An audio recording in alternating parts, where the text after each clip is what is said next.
Hoje a gente vai mergulhar num livro que, olha, questiona muito do que a gente pensa sobre riqueza, sobre sucesso, sabe? Especialmente no contexto das comunidades de fé. É uma análise de Não Tenho Ouro Nem Prata de Del Conte TS, que se inspira numa história bem antiga para trazer uma perspectiva, nossa, totalmente diferente.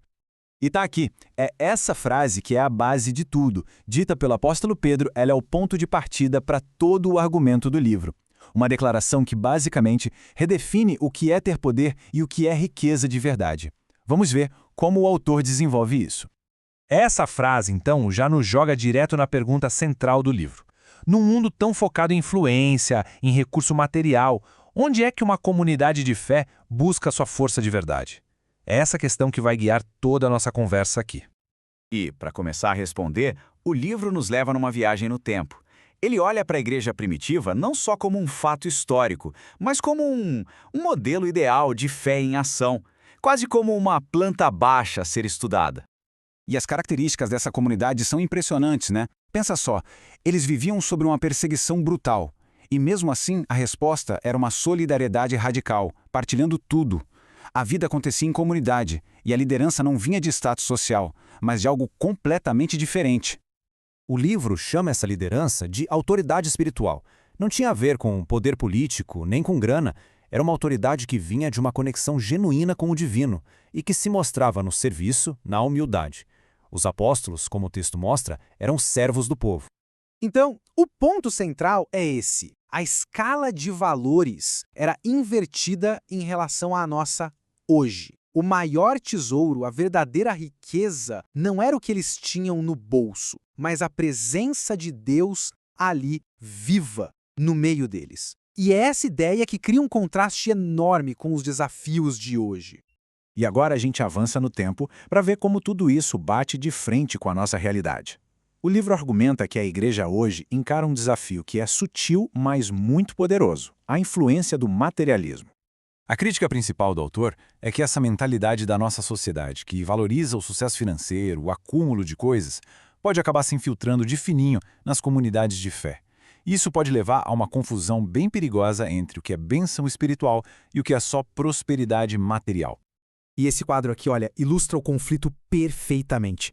De um lado, o ideal da igreja primitiva com foco total nas riquezas espirituais, na comunidade, no poder divino. Do outro, o desafio moderno, que pode nos empurrar para a busca da prosperidade material, do sucesso individual e da confiança na influência humana. Essa citação do livro captura o perigo de uma forma muito clara. Segundo o autor, essa busca pelas nossas próprias ambições, pelo conforto material, pode acabar nos fazendo esquecer da essência da mensagem do Evangelho, que se baseia em valores, bem, completamente diferentes. Mas o livro não fica só no diagnóstico do problema, não. Ele também propõe uma solução. Agora a narrativa muda de tom e vai para um chamado de renovação, de um retorno às raízes. E a proposta não é nenhuma estratégia mirabolante, nenhum programa de igreja da moda. É algo mais simples e ao mesmo tempo mais profundo. Um chamado para voltar, de forma consciente e intencional, para as práticas espirituais que eram a base da fé lá no começo. O autor então desenha um caminho prático que a gente pode resumir nesses 4 passos. Começa no nível pessoal, cultivando um coração entregue a Deus. Daí, isso transborda para a oração em grupo, para a construção de uma comunidade de verdade e, por fim, para o discipulado intencional, que é um ajudando o outro a crescer. O objetivo de tudo isso é bem claro. É tirar o foco do eu e colocar no nós. É uma tentativa de reconstruir aquele senso de comunidade e o foco espiritual que eram tão centrais na primeira igreja, valorizando o apoio mútuo bem acima do sucesso individual. Isso nos leva à grande conclusão, à mensagem final do livro, que é, no fundo, uma redefinição completa do que significa ser rico. O autor nos traz de volta para o ponto de partida, aquela cena do homem sendo curado na porta do templo. E as palavras de Pedro, levanta-te e anda, ganham um significado muito maior do que só uma cura física. Essa frase se torna uma metáfora poderosa. É um chamado para todos nós, para sair de qualquer estado de paralisia espiritual, seja por medo, por apatia, não importa, e abraçar uma vida de movimento, de propósito, de transformação. E aqui está o resumo da ópera. A riqueza de verdade, segundo o livro, não é ter ouro ou prata, é ter algo muito mais valioso, uma abundância espiritual tão grande que ela simplesmente transborda, com poder para transformar a vida de outras pessoas. É sobre o que a gente pode dar, e não sobre o que a gente consegue acumular.